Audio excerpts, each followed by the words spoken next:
War between Israel and Hamas rages on overseas. Shows of or signs of support continue here at home. In just a few hours, tens of thousands of people will march on the National Mall for a pro-Israel rally calling for the release of hostages held by Hamas. With that many people in town, of course, you can expect extra security and road closures. Matt Gregory is live near the National Mall this morning. Matt, what security measures are already in place? Good morning.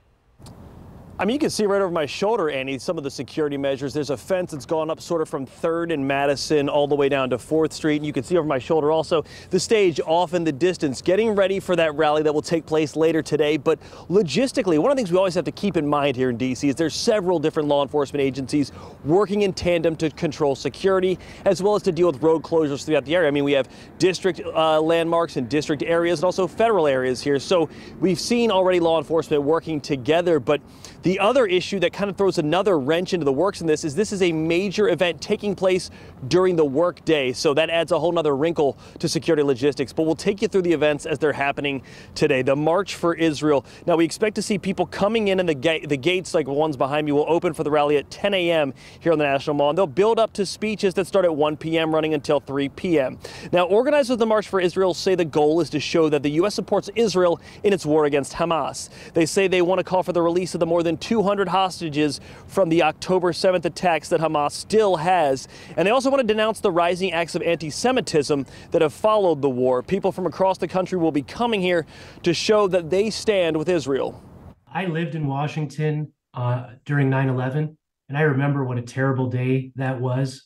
And what Israel went through on October 7th was unimaginable.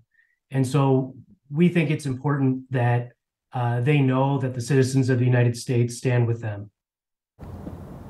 Yeah, but like I said, the logistics for this are going to be very difficult, and something we'll be taking you through coming up at 6 o'clock. We're going to be talking to D.C.'s interim director of Homeland Security about what the security looks like for today, as well as the road closures and how they'll be dealing with that. But for an idea of, how it's going to look if you're commuting into the district today, I'm going to send it back to Randy Ayala in the studio. Randy, what will folks have to contend with when it comes to coming into the city to work today?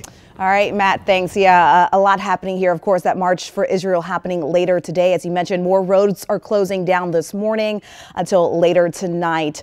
Those new road closures going into effect in less than an hour here. So all of the closures are around the National Mall in the downtown area. 4th Street closed yesterday. It'll stay closed until 5 o'clock tomorrow morning. 7th Street also closed last night from Constitution to Independence and will stay closed until tonight, 6 p.m. And then more closures go in place this morning, 6 a.m. and last until 6 tonight. So those are portions of 3rd Street, Madison and Jefferson Avenue, the 12th Street Tunnel here, and 14th Street heading inbound.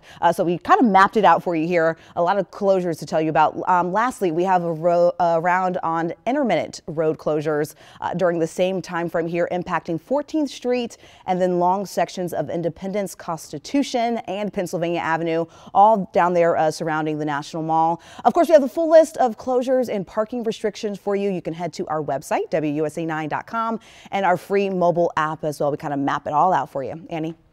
And let's show you that number one more time. You can get those road closures and other updates as the rally is happening by texting March DC, that's one word, to 888-777. This is also where any security updates will be sent from the DC government.